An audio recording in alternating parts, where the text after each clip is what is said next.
welcome to Unplugged, reflecting back on round one, where no forward line, longest injury list in the competition, not a worry. A 15-point win over Fremantle, a terrific start to Ross Lyon's era Mark II. Obviously, challenges still remain with the injury list not getting any smaller. In fact, it actually got a little bit bigger out of the other weekend just gone, but we hang in there. I think we're bordering on 1,000 games of experience actually unavailable, which would be quite an effort if we could tick over that mark. But we are 1-0. We felt that we needed to get one of these first two games just to hang in there before some of the reinforcements arrive a little bit later on. We've got one. Why not get both against a Bulldogs side that might be dented a little bit from a heavy defeat to Melbourne last Saturday night, albeit the D's possibly the best team in the competition. We'll chat a little bit later on to Gary Colling, 265 games for the Saints throughout the 60s, 70s, and into the early 80s. Coached our reserves team into a grand final and had a lot to do with player development along the way. So we're really very much looking forward to that. We're going to change our voting system around a little bit later on, and also we'll have our regular awards. We'd love to hear from you across all of our channels. And one thing that is very important, wherever you listen to us, Spotify or Apple or wherever it happens to be, if you could jump on and give a review, provided you like it. If you're not a fan, maybe just pass on that. But if you are a fan, just click the 5 stars and give us a little bit of a review. It's very good for the traction and spreading all of that around. And of course, all via our socials, you can slip some questions in. But a really terrific feeling, obviously, to get that win on Sunday, backs to the wall, and it felt like there was total buy-in. And for all of the people that were maybe doubting, Nick, as I bring you in, and justifiably so, there's a long way to go. But we did go on a rant last week with all the people saying bottom 4 and bottom 3 and bottom 5 and all of that sort of stuff. Well, we showed we're a side with system. We showed we've got a bit of spirit, and there's a bit of buy-in there, and we're going to fight pretty hard until we get these guys back. Yeah, it's funny, isn't it? I mean, we spoke last week and in previous episodes towards the end of last year and earlier this year around what we wanted to see from this kind of Ross Lyon Mark II era, especially early days. And I think we got exactly what we wanted to see. We want to see a team that's hard to beat, that's competitive, that's accountable, that's structured, and without, denigrating any of our previous coaches over the last decade. I said to, I think, both of you guys over the last few days that in 120 minutes of footy on Sunday afternoon and evening, that there was probably more structure and accountability from that Saints mob than I've seen in a long, long time. And it was typical Ross Lyon. I mean, they moved the ball quickly and directly, which was really nice to see. They played on, they moved the ball quickly and they kept running, but they did all those little things that chase and tackle and little handball when they were not in the best position and that sort of stuff. And sure, there were some mistakes and it wasn't always pretty, but those sorts of things will come. And what we wanted to see was that this team is more resilient, is more competitive, and is going to be tough to beat no matter who's out there in the 22 or the 23. They're going to be tough to beat.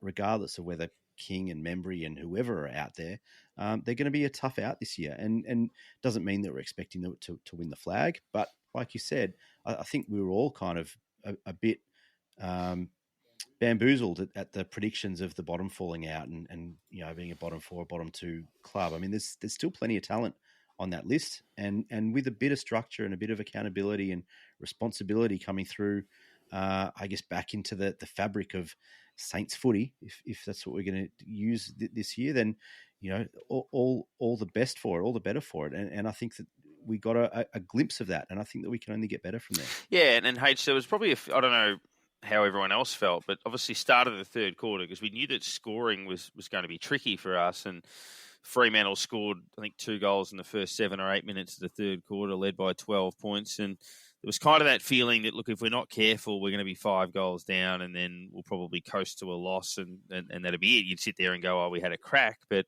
Fremantle didn't score really from that point onwards. We just sort of squeezed the life out of them. I think they had 32 inside 50s without kicking a goal after that. And it was just outstanding that the defensive masterclass and the pressure, just a win full of merit against a team that had every right to go to Marvel and beat us. Yeah, I think if that's a situation we were in last season, Freo come out, those first 2 goals of the third quarter, we're going, it's all over. Well, that actually happened. I think they but ended up kicking 8 or basically, something. yeah. It was almost it was Mm. almost a replay of last year when you look back at it. Mm. But I was sitting there going, no, this isn't over now. He made, like, there was changes made. He has some ability to stop teams on a roll. And I don't know what it is that he has, but he gets a message through and all of a sudden things change, things click, things just go the right way. Where I found like, compared to what happened with Ratton last year, it's sort of just Freo kicked those 2 goals and then we sort of fall away, and then they kick 3, they kick 4, they kick 5, the game over. But they've kicked 2 and we're sort of thinking, all right, well, something's going to happen here. And things happened. And there's the big difference between what we had and now what we have. Last year we played them with a much better side in for us. Mm-hmm. This year we've played them with a side that missing many, many players, but they've dug in, they've put in, they've basically got themselves out of a hole, didn't drop their heads at any point, and played for each other, played for the team, played for the jumper, and came away with a win that you say, well, they should be contenders. And many people have put them as contenders this year. There we go. One tick already, that against a team who should probably be beating us. So we've taken one, and hopefully a few more to come with that same spirit in mind. And that's what we spoke about last week, is kind of, without all the other fanfare around Ross coming back and whatever, but you look at this round 1 team and the injury list, and we said it last week that Ross Lyon is the perfect coach to kind of navigate through these waters, because it's all about the system. It doesn't matter who's out there. You can be missing players 1 to 6 on your list, and he did that at times when he was coach originally. But you look at the injury list now, and it didn't matter if it was Jack Bytel or Seb Ross or Dan McKenzie or whoever was going to be in that position. They knew their role, and they knew what they were expected to do, where they were expected to be, and what they were expected to do once they got the ball or when they were without the ball. They knew what their roles were, and doesn't mean that they were perfect all the time. Like I said, there was still a lot of mistakes, and there's a lot to clean up and improve. But like I said, it felt like this was a bit different in that there was accountability, and the players knew their role. They went out there and executed, maybe not always well, but they went out and did the job, and ultimately came away with the chocolates at the end. Yeah, and obviously, I look at 3 and 3 as being the magic number. If we can find a way, when players start to roll back, if we can split the first 6 somehow, and obviously getting a result against a team that was tipped to play finals, so we take a game off them. We pick up one where we were underdogs, and look, ultimately it's always the aim to try to, get yourself into the top 8 as a starting point. And, there's a long way to go, obviously, in that calculations, but that's a good start. Obviously, it's a reverse of what happened last year when Collingwood kind of smacked us in the face a bit in round 1, and we didn't realise they were as good as they were. And obviously, we recovered from that loss to a degree, but obviously, to be on the front foot this time, obviously, the reports are that Membry's at least a month away, and that's concerning when you factor in that it was a clean-up on the knee and he was likely to be right for round 1. Now they're saying, last week they said he was out for the first 2. Now it's at least a month. So I'm like, okay, well, how bad is it? Max King obviously had that hamstring setback. He's 6 weeks away. Windhager will play this week. Ross is a test, I think. We lose Webster, who... obviously, whenever you see a St Kilda player get hurt, you're like, well, what's the back end of that, or the worst case scenario of that? Jack Bytel got a nick on his knee and ended up in hospital. So, again, that's an unfortunate twist in a rather normal injury. So he's out this week as well. We just got to keep rolling with the punches. And look, the Bulldogs are, they have a defence that's not as good as Freo's. Freo had a lot of guys taking intercept marks, and they set up really well, whereas the Bulldogs, it's probably more the other way, dynamic midfield and now a bunch of tall forwards, but structurally a little bit weaker behind the ball. So maybe we can punch through that a little bit more. We'll wait and see what happens this week. One of the questions that's, I guess, gone around the league over the last, I guess, 4 or 5 months is whether Ross has still got it in him, whether he can coach in the modern football. He's been out for a number of years and the game has changed, but he's kind of coming up against, last week, I should say, coming up against, the prototype modern football team. They're strong and they're powerful, they're athletic, they run all day, they're skilled, they can take big grabs, they can kick goals, they can stop goals, like they do everything, right? Do you feel like that answer has been that question has been answered? Because I feel like he did everything right from a coaching perspective. And again, not to say that as a team we were perfect. There's a lot that we can get better at. Yeah, but I feel like that should give St Kilda fans a bit of respite from that question, because I think that he showed that he can play modern football. Yeah, I mean, I listened to the footy on Triple M a lot, and he was doing the Sunday games last year. The amount of times you would just hear the frustration in his voice from something happening. He would not hold back and say, like, wouldn't say, "Oh, that was just no good." He would actually go, "This is what should have happened. Why haven't they done this? Why are they not covering this player? Why?"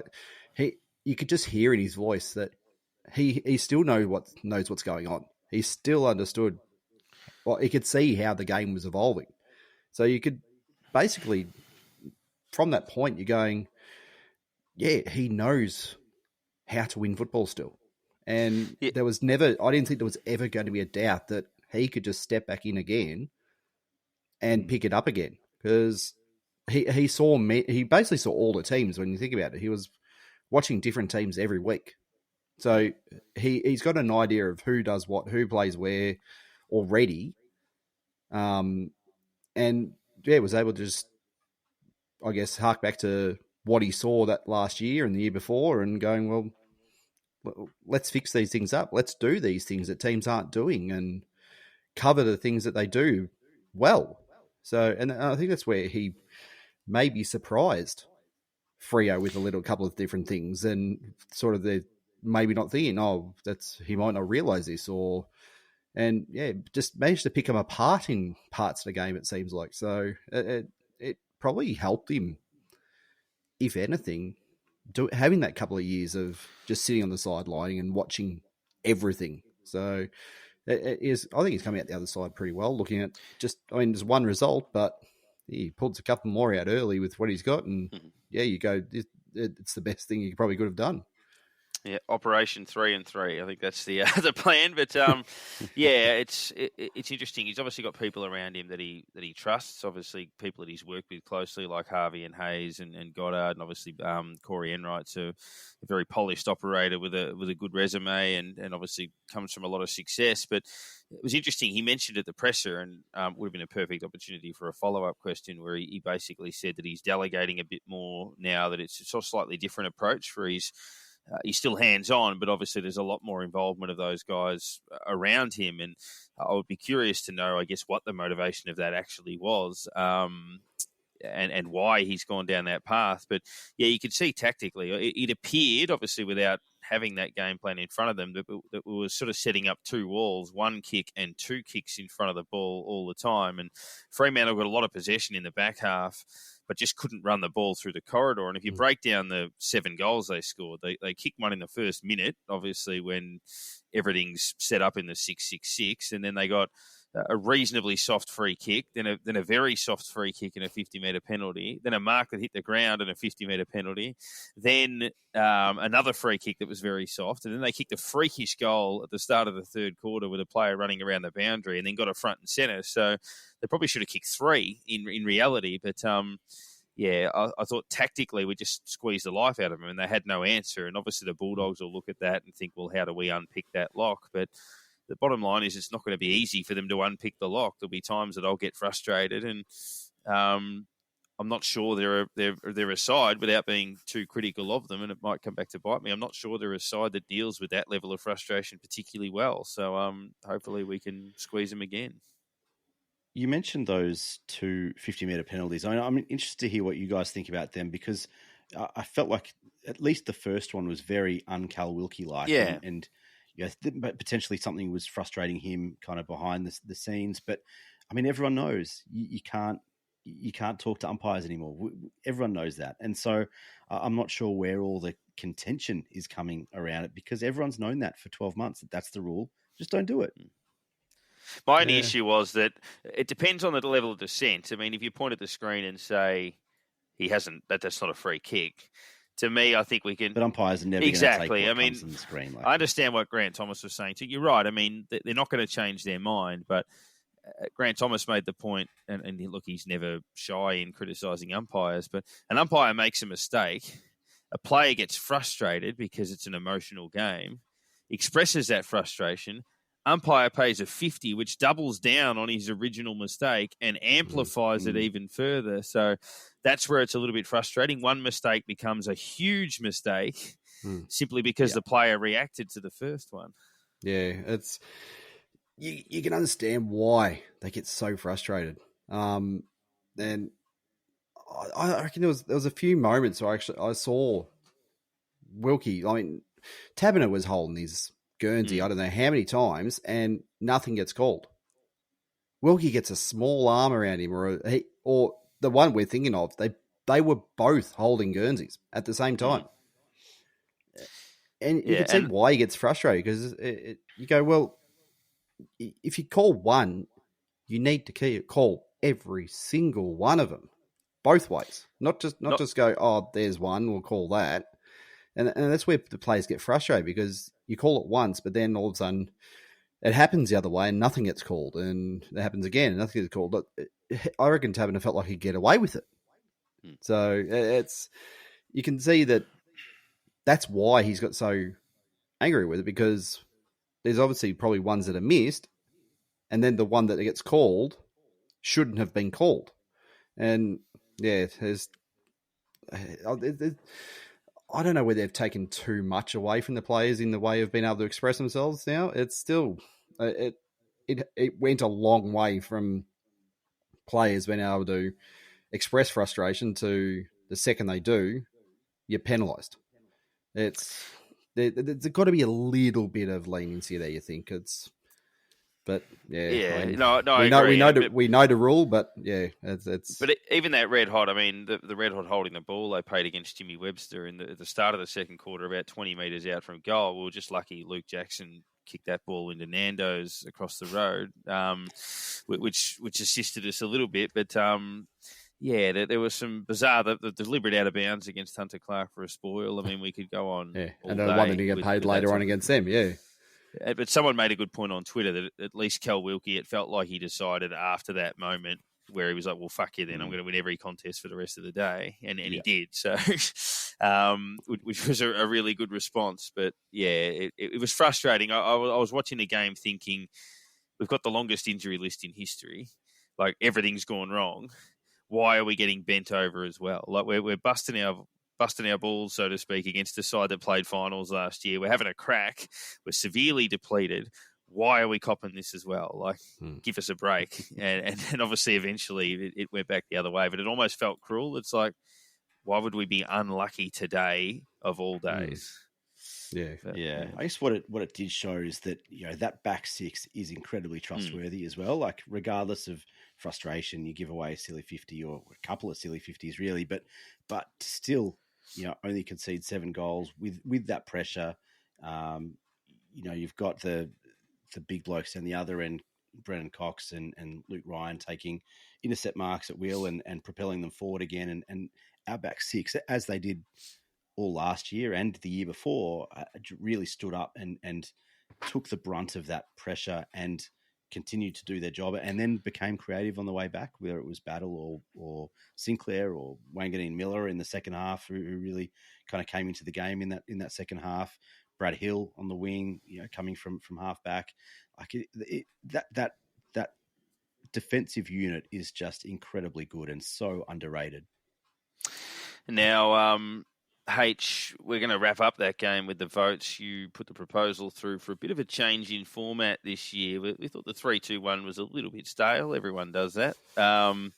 What did you decide to come up with? Yeah, well, I thought halfway between sort of a 3-2-1 and where the club gives votes to basically everyone for every game.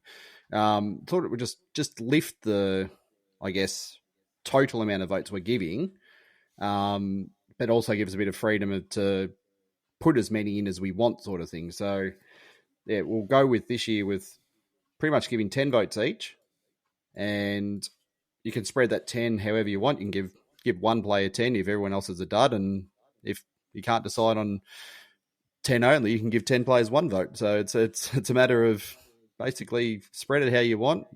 Obviously, you can only get up to 10 players, but it sort of give a lot of players can be very unlucky on week after week, missing out on with just the 3-2-1, and sort of all the apologies we've been giving, and so you thought, well, let's sneak a few more of those in, and probably tighten the leaderboard up a little bit as well, because we've had a few runaway winners. So yeah, I mean, in saying that, I still found it difficult. It was still hard to spread that 10 out.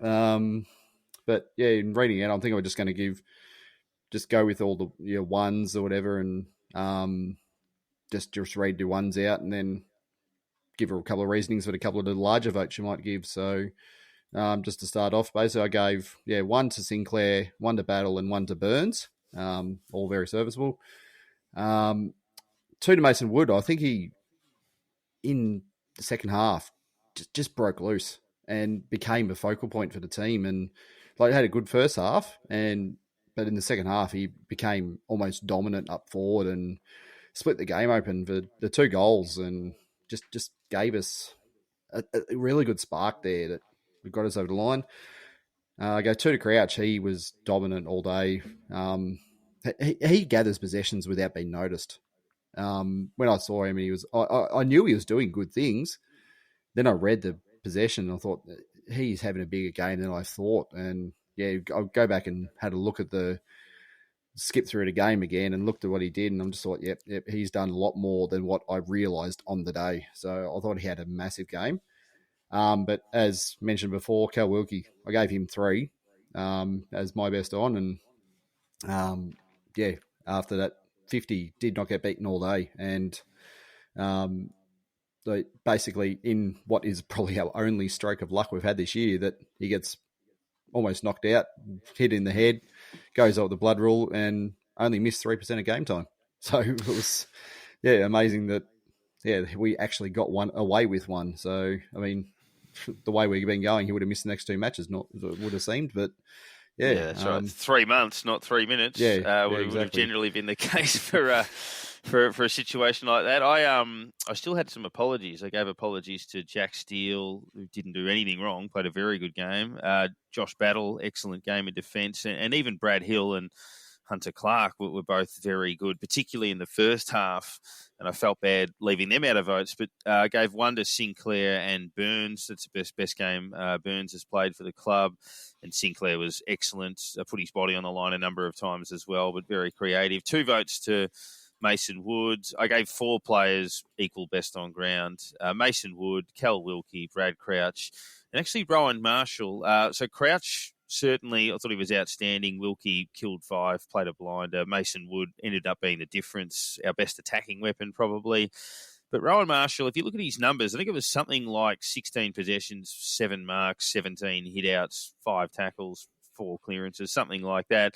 Good numbers, not unbelievable, not jump off the page, wow, what a game, but from the eye watching him, I felt he was best on ground, only in terms of just the influence. He got to so many contests, he got back, he got forward, he competed, he nullified the influence of Fremantle's big men, really threw himself around, and I thought he was huge. So I gave him a couple of votes as well. But Nick?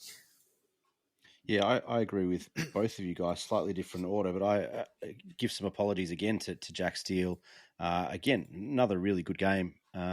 But we're so used to excellence from Jack Steele, and it wasn't quite that level of Jack Steele. I mean, this award is named after him. It is the Jack Steele Award, and I don't think he's got a vote. But I gave 1 vote to Josh Battle. I thought, he's really found his spot in that back 6, and he looks a very, very good footballer at centre half back, and really pleased with the way that he's come on over the last couple of years since moving into that position. I gave 2 to Cal Wilkie for the reasons that you guys have already given. I mean, just imperious in defence. And once he kind of makes that decision, like you said, I'm not going to get beaten again, he just wasn't. And he's so very rarely beaten that it's just not funny anymore. I gave 2 to Rowan Marshall. Like I said, I think especially in that first half, I thought he was everywhere. Even if he didn't get a stat, particularly, like you said, his stat line doesn't kind of jump out at you, but he was just everywhere in the contest, competing, running, chasing, on his hands and knees, just a part of everything. And I thought he was super important to the way that we structured up. I gave two votes to Crouch again. Like you said, H, just racks up possessions at will without you even noticing. Little handballs out of a clearance or a stoppage. He can kind of rebound off half back as well and be a link man through the middle. Just really has become a really, really important player for us over the last 2 years and had another excellent game in the middle. But I gave 3 votes to Mason Wood.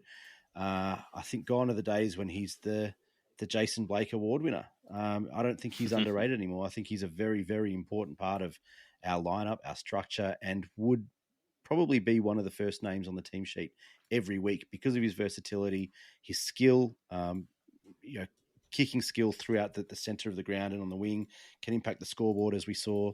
Probably should have had 3 goals, ended up with 2 goals, 1, and just was a very, very damaging player forward of center, but has the ability to continue running and impact in defense as well. And I'm just really impressed with the way that he's kind of fit into our side, and I feel like he's the perfect guy to kind of elevate his game again under Ross Lyon. Yeah, nearly dragged us into the finals last year with the 4 he kicked against Brisbane late in the season as well. He's been a terrific recruit, as we said, and it's great that we're getting that from him. He can kind of play a bit of the Membry, not quite that exact role, but hitting up on the lead and then linking as a wingman and then going forward and being a very crafty option as well. So he's been super important.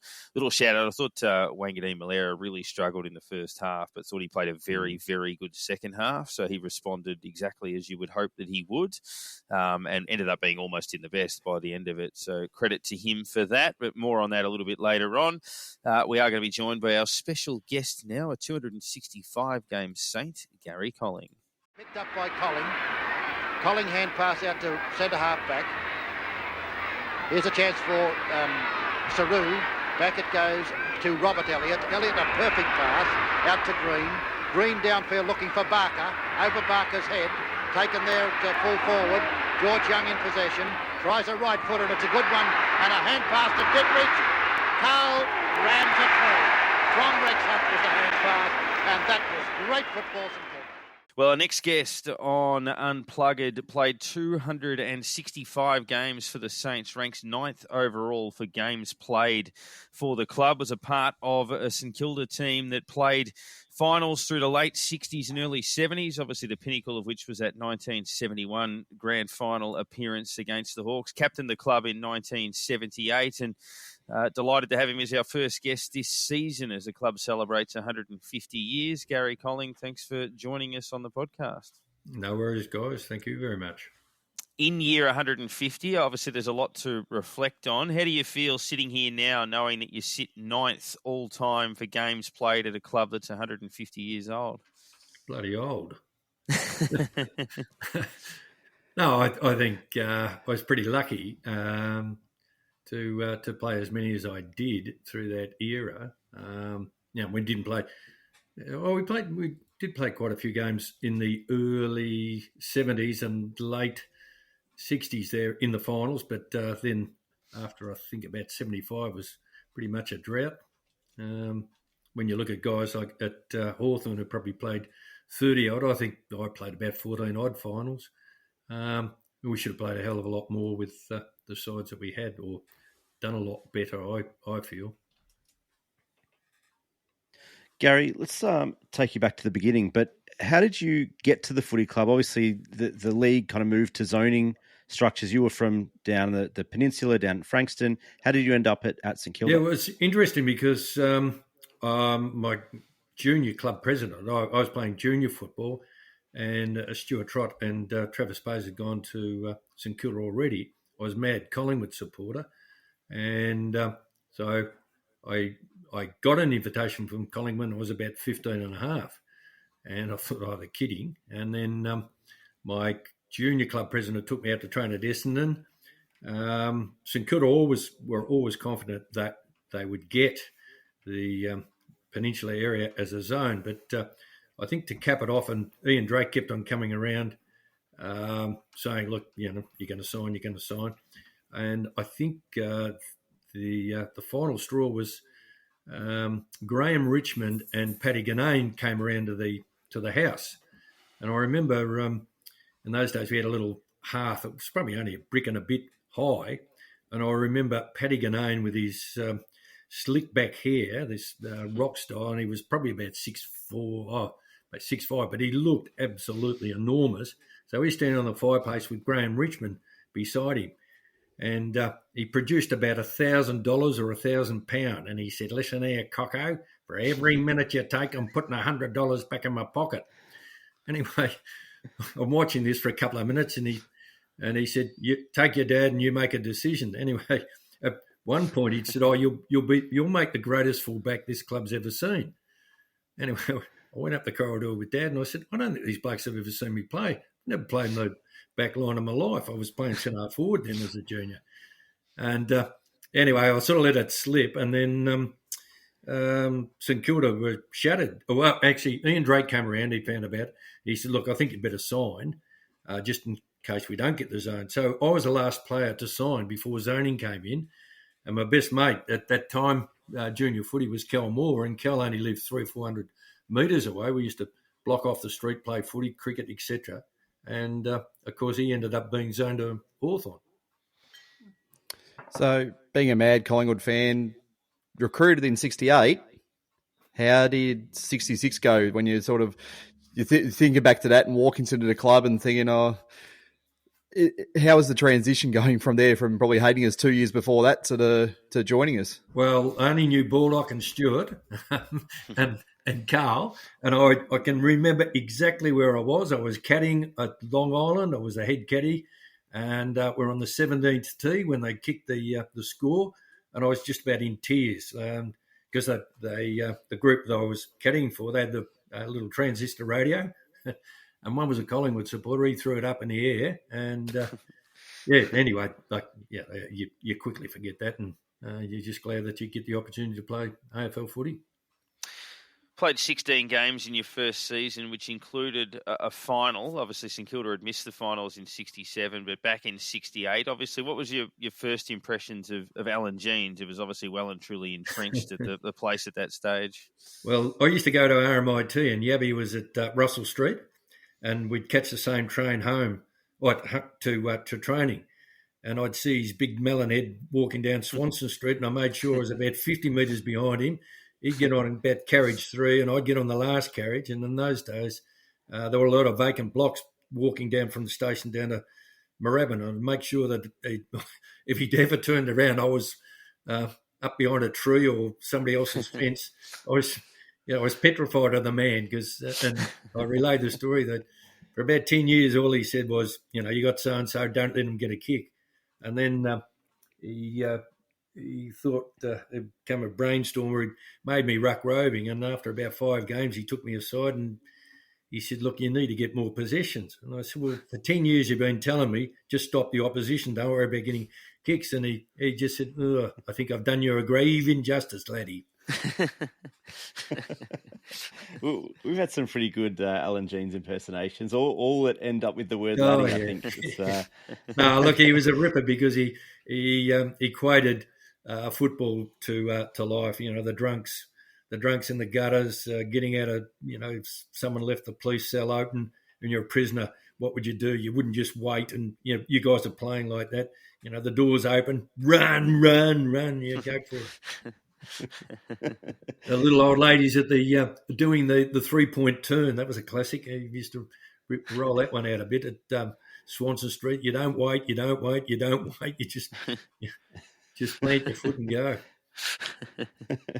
You played with a lot of gun footballers through that period. I mean, you're on record as saying that you rocked up to pre-season every year not thinking that you'd get a game because there were such good players around you. But who are your, I guess, your favourite players that you played with, just from a pure footballing perspective? Who were the greatest players that you played with? Well, as a 17-year-old kid, I rocked up and there was Bulldogs, Stewart, Dittrich, Smith, Bobby Murray, Ian Sinman, they're all still there from the 66 side. And I was as skinny as all hell. And I think I got my mum to take my white shorts in because I kept on flapping in the breeze.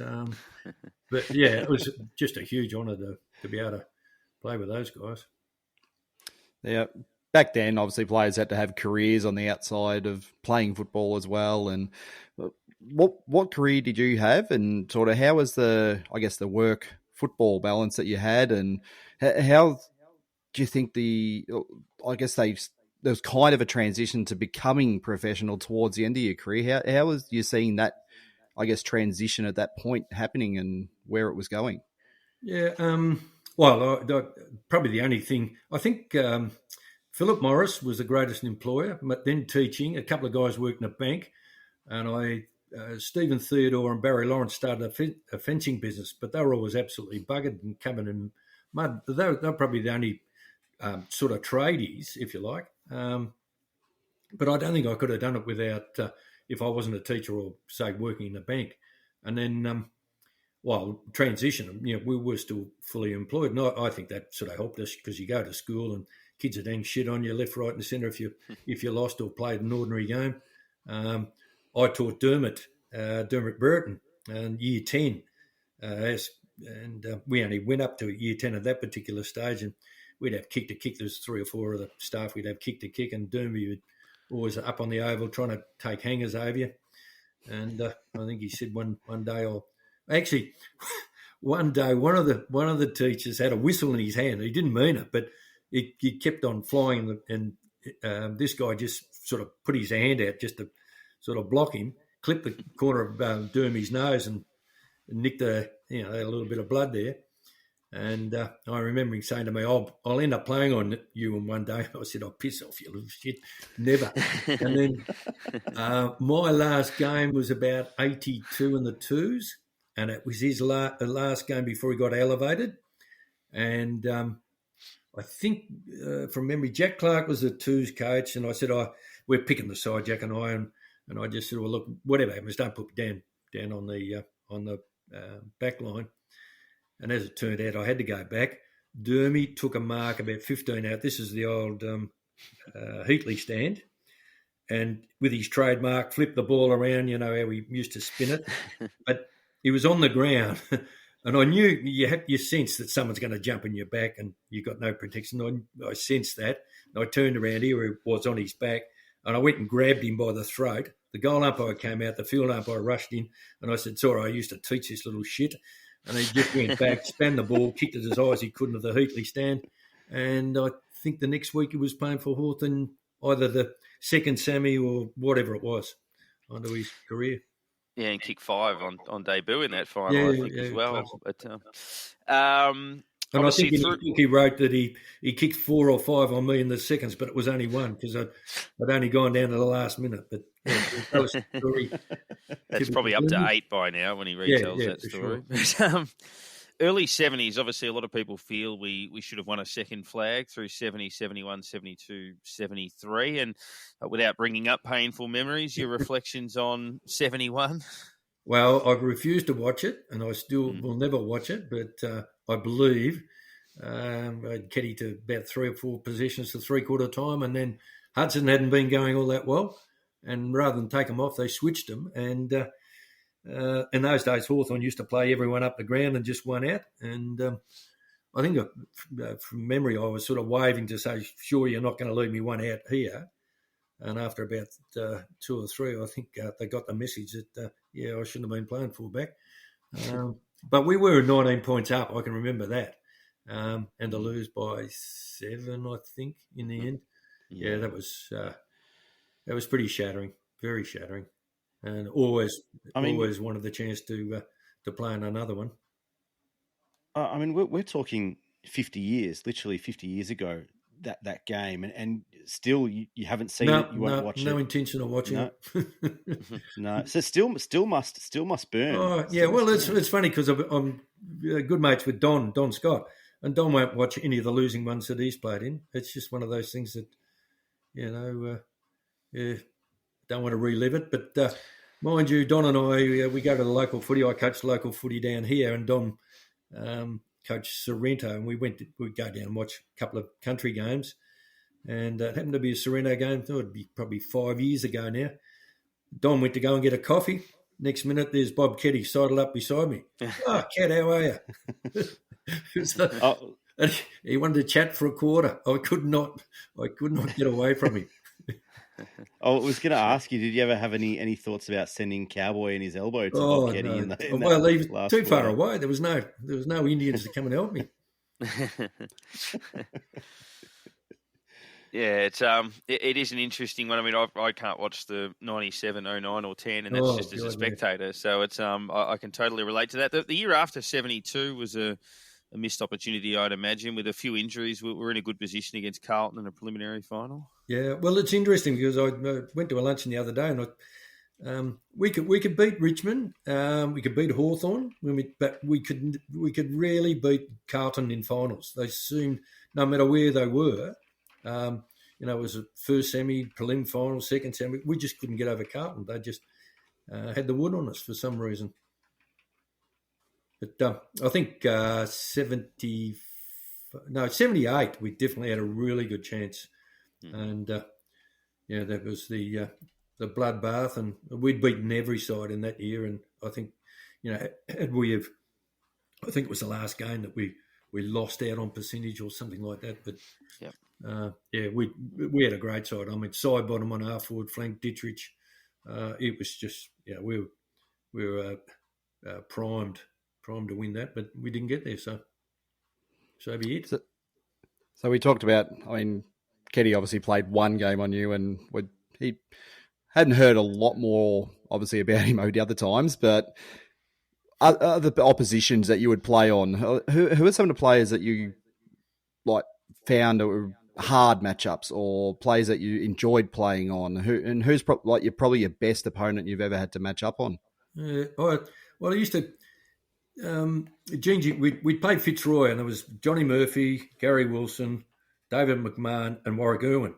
And Gingy had this theory that they get, the side to get 230 odd possessions. Between those four, they get 200. So I think myself, Jeff Moran, and I can't remember the other two. We just negate those, and we'd beat Fitzroy all the time. Probably the hardest ones were again Carlton, Swan Mackay and a half forward flank at 6'3" with an arm span at 20 foot, and changing with Trevor Keogh, who was 5'8" and as nippy as all hell. That was an absolute nightmare. I used to enjoy playing on Blight if he played well the week before. But if he didn't play well for 2 weeks, it was just a nightmare. He would stand on your shoulders. He would kick him 60 metres out in his left foot. The closer to goal, and in the end, I copped Jesselenko quite a bit. But it was interesting. I'd have nightmares. Gingy, you tell you probably Tuesday night who you're playing on, and you try and gather as much information. In those days, you might have a 2-minute glimpse. You had a fair idea that, okay, you're going to get Blight on the weekend, so you might have 5 minutes of that opposition on World of Sport, and you try and pick them up where they'd stand at boundary throw-ins or what they do. So it was pretty limited compared to what guys go through now. You've told a story about what it was like playing on Peter Bedford in the past, and I'm keen to kind of get that story. Peter will kill me because some stage, I haven't run into him, but I used to get him a fair bit, and he coming from the VFA, fairly tough little bugger, and you'd hang on. In those days, you hang on to him, and you're fair game because they just whack you and belt you. But this particular day, he'd done everything, and he spat at me, and Ross Smith just ran past with his little bum up in the air, and he said, "Oh, Peter, that's not like us Brownlow medalists." And I think it's probably the first time he got stopped in his tracks. Heading into the late 70s, and you're now kind of a senior statesman of the side, and you're elected captain in 78. How did that come about, and why is there, I guess, the implication that it was somewhat controversial at the time? I mean, it only lasted 1 year. Yeah. Well, I think there's probably after 75, 76, the club I mean, the club were really great in recruiting a lot of interstate players, and it was probably a destination club. Some of them didn't work out, but then we lost something like 14 players: Rex Hunt, Phil Stevens, Carl, Robbie, the Elliott boys, Russell Reynolds had gone back, George Young. In the end, there was only me, Bruni, Duper, Gary Sidebottom. There was only about 5 or 6 of us sort of left, and I got the job. And look, the club had no money, and we all knew that. I hadn't taken any money out. Bruni, a lot of players hadn't, but we just knew that there was no money at all. And after 78, I got offered a really good gig to go to Dandenong VFA, a 3-year deal and I thought, well, 28, I'll probably only got a couple more years left, and this will be I'll make a little bit of money, which I hadn't done previously. I hadn't taken anything out, and then the club weren't going to clear me, and VFL Provident Fund was all tied up. They weren't going to clear me.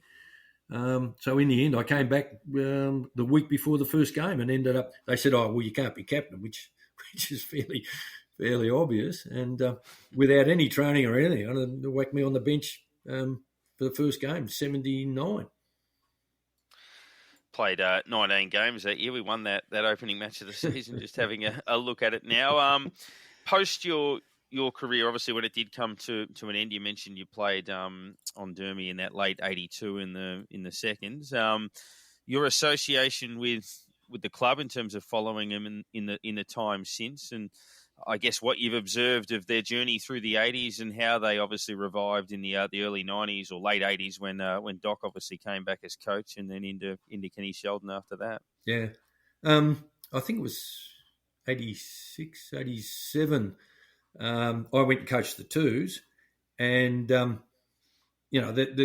the last. Well, in actual fact, Stewie and I sat down, and he said, "Oh, look, I want you to stay at the club and coach the twos." Anyway, we had a difference in philosophies, so I said, "Look, I'll go away and coach in the country, prove that my theories are right, and all that sort of stuff." And I went back in '87, coached the twos for a couple of years, then the under 19, and then under 19s.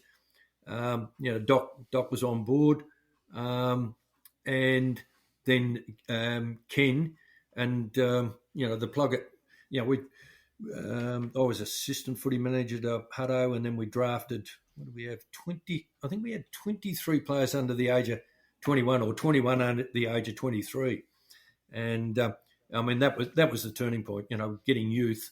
As much as everyone hated losing Plugger, it was the turning point in the club, and we're able to play in that 97 with Smith, Jones, Brown, Lappin, Zilla, Wakelands. It just worked out fine, and that actually set us up in that period of time. But going back to the late 70s, there, I don't know what had happened, but they just didn't have that succession planning for either admin nor players coming in. You mentioned coaching the twos, 1987 grand final, obviously against Carlton in the reserves that particular year. And you spoke about playing in 71 and wanting to get back there. What was the experience like being on the other side of the coin, coaching, albeit a reserves grand final, and unfortunately running into the nemesis Carlton again, but nearly winning a flag? Yeah, so it would have been nice to actually sort of feel a bit relieved that I'd done or contributed back to the club, but. Well, the irony of that was I think we'd beaten them 3 times throughout the year, but they had their full list available. And then my little gun rover broke his ankle in the first quarter, and I think I broke 3 phones that day, which wasn't unusual for me. But look, that was again, it was disappointing. But we had some great young players who went on and. Stabilised the side for the next 4 or 5 years as well. That was a good experience, yeah. So after finishing up with coaching the club and having an association with the club and having played there for, as I was saying at the time, you would have been pretty much, I believe, the second longest serving player. What was your association with the club? How did you get back to down there much? Did you still catch up with a lot of the players at the time, or how much involvement did you still have?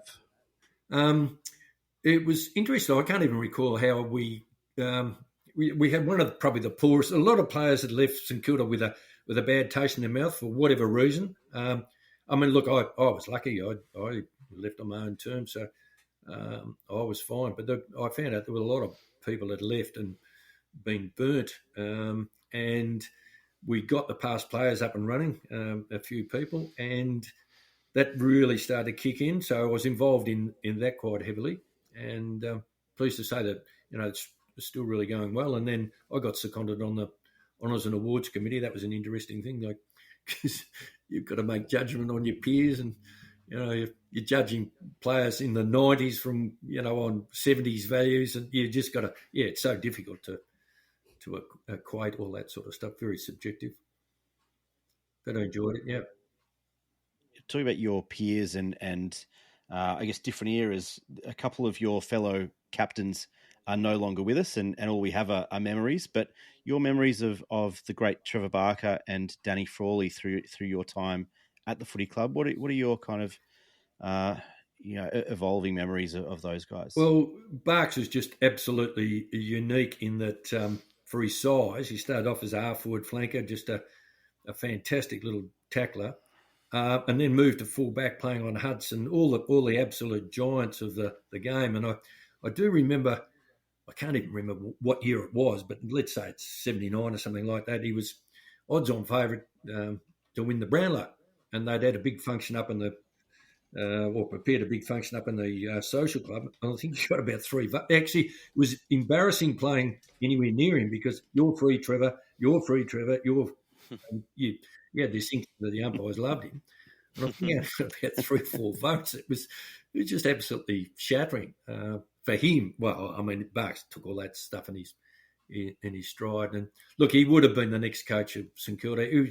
He just taught me so much as, like, I was administrating at the time, and Barks had just come in, and he would have a letter of thanks already written and given to the person who may have just come to address the players or whatever, and a gift and whatever before they even walked out the door.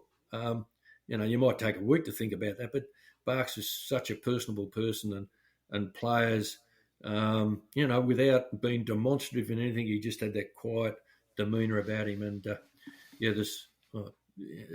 people just loved him for him being what he was. Spud was just enormous in the club where, we were gone, and Spud and Anita used to have all the young players around. Again, as I say, we're such a young club. And I can recall Joey McLaren had played something like about eight out of the first 10 games. And I had someone assisting me with a player welfare. And they said, you realise Joey goes home every Tuesday night to Woolsthorpe. I'm going, after training, I'm going, what are you talking about?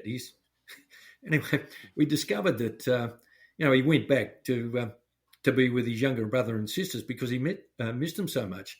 It takes so much for granted with these young guys. It's like your mother, father, love a daughter. You take them down. They haven't opened a bank account. We rip them away from their families, and you forget that personal side of it. And from then on, we really started to try and embrace the families or get these guys to open up a little bit. And I think on a monthly basis, we probably have the 20 to 25 guys out for dinner every month just to get that homely feeling. So it teaches you a lot. But Spud took on that role himself, and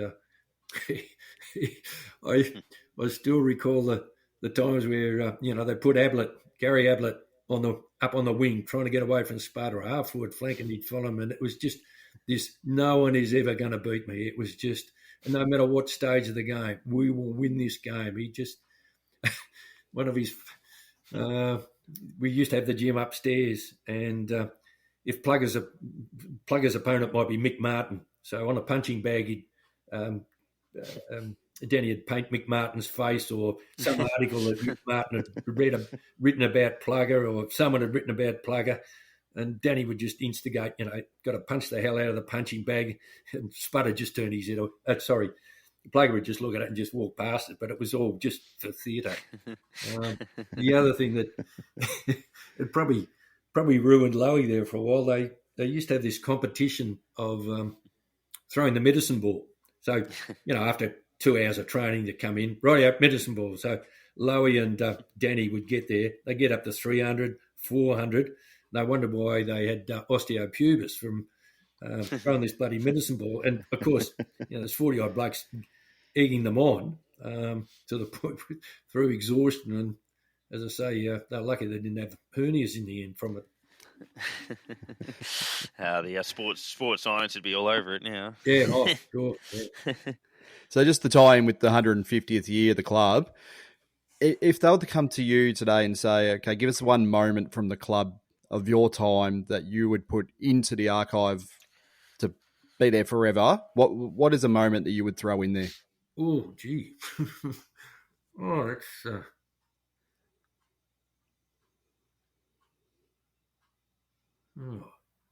that is a really hard one. I think you can't go, we've only won one flag. You couldn't go past those guys to the 66 flag under to as a 17-year-old walking in, with Bulldogs, Stewart, Dittrich, so those guys, they were just massive in those days. That sticks in my mind. That is really really hard, I suppose. Oh, then you've got the night, some of the mishaps at Waverley, the night games there, that infamous one. That is a really, I couldn't. You going to Waverley, then going to Marvel. That is a really hard question. Sorry, I can't answer it. There's a lot of moments. I hope, obviously, with the 150 celebrations will be announced sort of this week, and the game is next week against Essendon, and I'm sure a lot of past players will be pretty heavily involved in all of that as well. And Gary, we thank you for your contribution all through the journey, be it obviously working in the development space with guys like Luke Ball and those sorts of things. Obviously ended up having fine careers. Obviously your time coaching the twos and the 265 games you played for the club, sitting inside the top 10, and obviously earning the right as captain as well. But we appreciate you joining us. Yeah, no worries, guys. No, pleasure. That was Gary Colling. We look ahead to the Western Bulldogs, a Saturday night game. There was once upon a time where we were unbeatable at Marvel on a Saturday night. It hasn't quite been the same of recent years, but we had a stinker. One of our worst performances of the year last year was against the Bulldogs, and it actually, strangely enough, was the week immediately after we'd lost to Freo. So we are playing those same two sides in succession once more. So hopefully we can obviously get the result this time around. Obviously, in terms of personnel, Windhager will play. He'll play for Bytel. I think Patton will start in place of Webster, which seems like for like. So the only other question would be then, who's the sub, and will there be any repercussions for Dan Butler, who was subbed out of the game due to form rather than injury? And we'll talk about that a little bit later on in another segment. But any other, it's probably hard to mount a case, H, for any other changes simply because we don't have any other players. Oh, that's one factor, I guess. So, as you're saying, the injury list from before round one, which is as long as you would think, it's extended again, and Ross is a possibility. We don't play him unless he's fit, though. I don't think. No, and then Sharman would be the other consideration. Yeah, how many players do we actually have, I guess, available that didn't play on the weekend? It was probably about 6 or so. Well, at the moment we'd have 15 on the injury list, so that would give us 28, 29 players maybe? Approximately, yeah. So and out of them, you sort of look and going, okay, which ones are really going to push to get a game? Campbell, Sharman, possibly, yeah. We're not really missing, I guess. Yeah. We're not missing any top end. No, best 22 players who are available coming back this week. It's you sort of look, okay, last week worked, we might have to do a similar sort of thing. Just we're playing a different team, but this week we've got an opportunity. Hopefully, Caminiti might get a bit more up forward. He might see a bit more of the ball up there. I mean, for what he did on the weekend, he played quite well. He made the position. Yeah. He presented. He made the contest. It'd just be nice to see him clunk a few like we saw him in the practice games. But the little handball down for the goal assist, that was great. I mean, I think there was a hand just on it before he got to it, but it looked like situations, he marked it. Yeah. In situations we've seen that paid. Yeah. So he deserved the goal. So hopefully this week hopefully kick 6. That'd be good. But yeah, it'd be he's probably only playing on Bruce, so I don't see why not. Yeah, well, if we kick 10, then that'd be great. But yeah, I wouldn't be thinking there's going to be a lot of change apart from those couple that you've said, with the possibility of Seb Ross, and whether if he's fully fit, does he come straight in, or has he become possibly the sub? It's a tactical sub now. When you look at it, it doesn't get forced by injury, so it gives you a few more opportunities, I guess. And I guess those older impact players might actually get used for that a little bit more than what they previously did. So we'll interested to see, but just saying, don't see being much more than what you've suggested already. And Nick, before we get into the awards, any positional stuff that sort of stands out to you? Obviously, Rory Lobb's out for them, which takes one tall away, which helps, and he would have rucked a little bit. But we know they'll play Darcy, Norton and Ugle-Hagan forward. I sense they'll keep Bruce back because their defence has been a weakness. But how would you match up on some of them? It's a really, really interesting one because outside of Tim English, they don't really have a ruckman. Even when Rory Lobb's in the team, he doesn't want to ruck. It's one of the reasons he went to the Bulldogs was because Freo were using him as that second ruck, and he didn't want to be that. He wants to be a key forward 100% of the time. So, I'm not sure how much of the game he spent in the ruck, but last week, but he certainly doesn't want to play that role. So, Rowan Marshall has a bit of a history against Tim English of just take him to the cleaners, and he's a bigger body. Tim English is a really good runner, but so is Rowan Marshall, and I think that going one out Rowan Marshall against Tim English could be a really good option there to allow us some more versatility around the ground and potentially bring in another runner. I mean, we know Windhager's coming in. Seb Ross is the potential, like you mentioned. Leo Connolly's an interesting one. I'd love to see him come back in, especially on the fast turf at Marvel on a Saturday night. I think he's kind of an ideal player. And, we've kind of mentioned it before that I feel like he could really grab hold of that Jason Graham role under a Ross Lyon team and rebound out of defence, kick long, take some risks. You're gonna shit your pants occasionally and make some mistakes, but you need some players who are going to take the game on at times, and he kind of plays with no fear, which is great. And there aren't many of us of our squad who do that, and I think that he could be a potential in. It just depends what's his head like, what's his fitness like. Saw him at training a week ago, and he looked pretty good. So, whether he's got enough in the tank to kind of come out in the ones, I'm not sure, but he'd be an interesting one. Obviously, the ones that you mentioned, Sharman, there's just question marks around guys like Sharman and Highmore about, what role do they play in this team? What is their purpose? I'd love to see Sharman get another go. I think that I would prefer him to someone like a Cordy.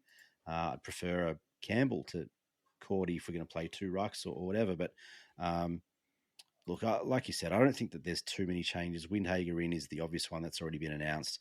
There's going to have to be some sort of change, whether it's Patton comes into the starting lineup and someone else comes in a sub, or someone like a Ross comes in. But like you said, I don't think there are going to be too many changes.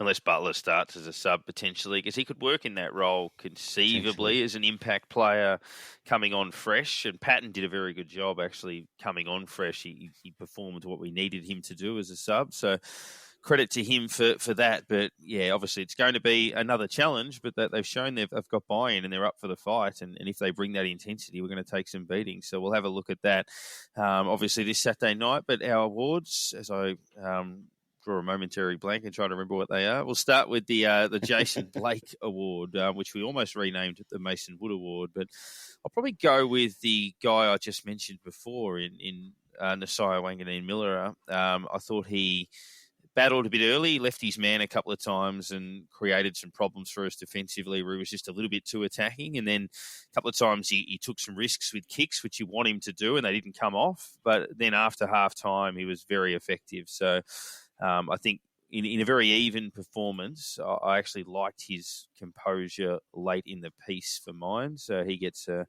bit of a tick as our first pick from last year, who looks like he's coming along okay. But Nick, who was yours? Yeah, a bit of an interesting one because he's been, a mainstay of the team for a couple of years now and has been a veteran AFL player for a decade or more. But Brad Crouch, I think, doesn't get the plaudits that he deserves. H, you mentioned it in your votes, that he just does it week after week after week. He just racks them up and he doesn't seem to get the credit that he deserves. And so I'm going to go a little bit out of left field. I think someone who potentially could be in line for some votes this year in this award could be someone like a Ryan Burns, as he potentially continues to come through the ranks and get more game time. He's never really had that consistency to be able to do that, multiple games in a row. But I think Brad Crouch deserves more credit than he gets for the performances that he puts up week after week after week, that are just at a very high level. And he does all those little things that they're not flashy. That is not an X factor, but he does the things that you need someone in the clinches to do: win the ball and get it out to the guys running past, and he does it very well. Yeah, I have to mention the other player that Parko mentioned was Ben Patton. How the job he came on and did. Like, it wouldn't be easy being named sub, sitting there watching the game, just being just not in the actual game itself. But then he stepped out and he stood up, and for the time he had and the job he did, I think he had a really good impact on the game. And a few of the things he did, I felt like it actually turned the game our way in a couple of moments. It obviously wasn't on the field for a long time, but the time he was on had a really good impact and gave us something really good down back. And he probably deserves to be in the starting 22 this week coming. So, I think he's probably, I'm hoping, one that Ross is going to really enjoy playing out there on the field, because I think he's going to be one that gives us his all, and probably deserved more than as starting as sub on the weekend. The Shannon Knoll Award, a little tricky this week. There's probably an obvious one that'll be mentioned there. I'm actually going to stay away completely from our list. I would have gone with someone like Sharman if I did, but the time of recording this podcast now, just going completely off topic, there was an opinion piece written in the Age opinion editor by the name of Patrick O'Neill. Now, he's written a piece about the challenges of taking his child to the football to watch the team lose every week and his son basically asked him the question, are we ever going to win? Are we any good? And he goes, I don't want to lie to my son. And he's talking about the challenges of trying to talk to your son about your football team being no good and how difficult that is. Do you want to know who this asshole barracks for? Hawthorn. Give me a spell. So he's got an 8-year-old son who claims hasn't seen Hawthorn win live or hasn't seen them win since he was 5 years of age.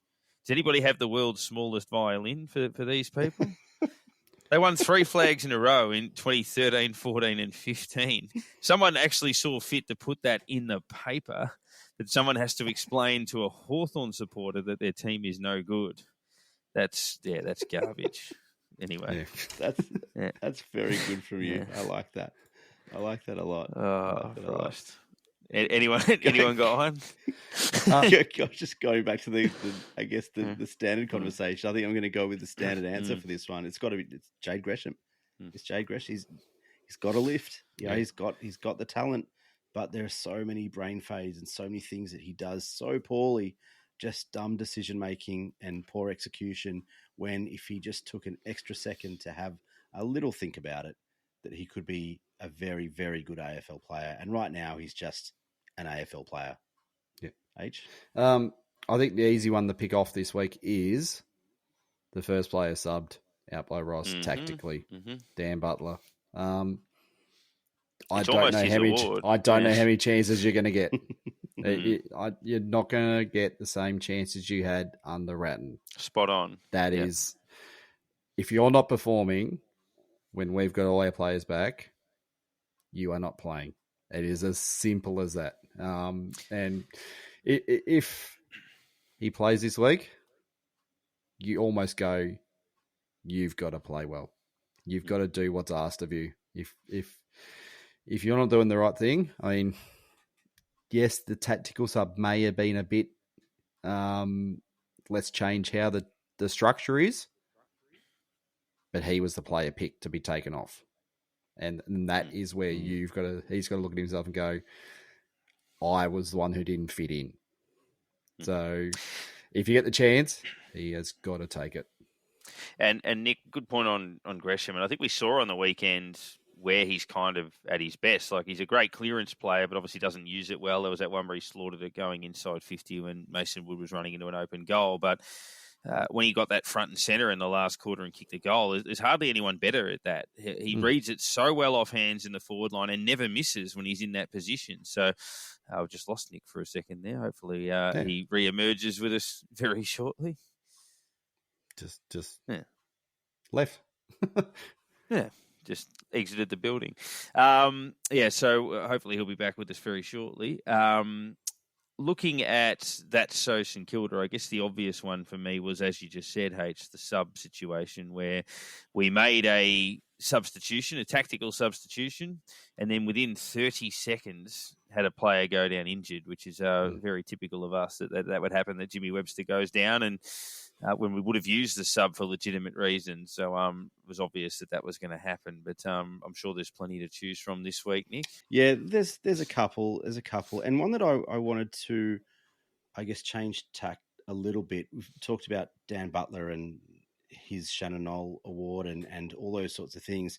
Jack Higgins is a really interesting one in that it does feel like he's made changes in this very short time. You know, he was doing more chasing and tackling and doing those 1%ers and putting his body there and getting into the right spots, and a bunch of these things that have been I guess a little bit of a weak point in terms of the defensive effort and that sort of stuff for Higgins over the years. And a friend of this show, Phil Daladakis, called me the other day and said, you know what makes a lot of sense is that Jack Higgins grew up as a St Kilda supporter, watching Ross Lyon teams. He knows the story about Ross dropping Stephen Milne. He knows the story about Ross dropping Nick Del Santo. And if you don't do these things, then you're going to be dropped too. And it looks like Jack Higgins has really kind of taken that knowledge and understanding of being a Saints fan under Ross to heart, and has started doing those things that are really important to Ross and his lineups and his structures. And a little bit of reverse that's so St Kilda for this week for me. Yeah, I was going to flip it around a little bit myself. Just I'm hoping this is going to be a continual thing, but let's hope that's so St Kilda is Ross keeping teams to 7 goals, because that we will win more games than we lose if we're able to do that same thing week in, week out. Because I mean, we don't think he's going to stick completely to that sort of game plan anymore, but at the same time, as we know, back in the day, we kept teams to low scores, but we scored reasonably well ourselves.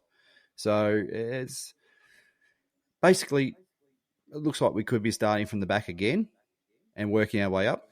And yeah, if we can, as we say, manage to keep teams down to reasonable scores and keep this back six healthy and working well together, we could be going pretty well. So let's hopefully we can back it up again this week and yeah, throughout the rest of the season. I just want to say before we get into, I guess, the end of the show and some of the listener questions from socials, that we've gone an entire episode of Unplugged this week without mentioning Mateus Filippo. Yeah, it's a good point. I was thinking that earlier, that where do we slot him in? But yeah, maybe that's just acknowledging that and keeping a lid on things and saying, "Yep, well done, son." More of that, please. That would be That nice. would be very nice. It was a very good debut. Yeah. Very nice. Maybe we'll do shots until he gets the nod for the Rising Star. Obviously that was all over as soon as Sheasel had 4,000 possessions. But obviously it was hopefully his time does come sooner rather than later. While we're on that very quickly, wanted to raise his kicking action for goal. I mean, you look back at the great full forwards with the best kicking actions. You look at Plugger and Dunstall and those guys, Wayne Carey even, and just completely still walking into goal, walking directly at goal as a drop punt. The ball is still head over the ball, head over the ball, all those things, and then follow through, like the foot going straight up in the air. I mean, it was just beautiful to watch. It's like poetry, and you wonder why so many people have so much trouble with it. Just and simple. He's poised, that's all it was. And he's poised to, even like a couple of times, just wrong footing guys, and the time he has, he looks pretty comfortable. And obviously, we know he's confident. And there was never much doubt he was going to kick that goal. Really, as he was walking. Youngest player in the draft. 4 days later, his birthday, wouldn't have been drafted, wouldn't have been eligible. So it's pretty impressive. And just on those listener questions, I think we've addressed most of them, but Tim Dole was asking the question in regards to Gresham potentially playing more forward, and obviously the balance between Higgins and Butler, if one of them had to go, and Butler being that. Joshua Hearn says, does Gresham look way better as a small forward? Yes, he does. Luke spoke about Tom Highmore, and Nicky spoke a little bit about the question marks on his place in the side. Discount Dracula asking about the prospect of having to forfeit a game due to injuries, but also about Leo Connolly, who you mentioned, and Greg talking about whether we needed to pick an extra tall like Sharman or Highmore as a sub. I think there's a chance Sharman could be a sub. I would think he's played at both ends. I think that's a possibility, whereas Highmore's more just a defensive player, whereas Sharman could conceivably do either. So that might be the way to go there. The move might be just to GPT. Push Cordy back further.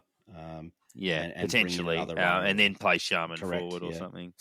Or Wood forward and pick another wingman like Connolly or something. But we'll see what they do. Obviously, that's been our first episode in the can, or round one episode in the can. Thank you to Gary Colling for joining us. We look ahead to the Bulldogs on Saturday night. We can make that our fortress once again. 2-0 would be one of the more remarkable efforts if we can pull that off against two sides that made the 8 last year with our injury list. And you know what? It is distinctly possible. And as we sign off, I got to work a couple of days ago and had someone come up to me and go, "Oh, gee, I guess St Kilda are boring again." Yes, but isn't it fantastic?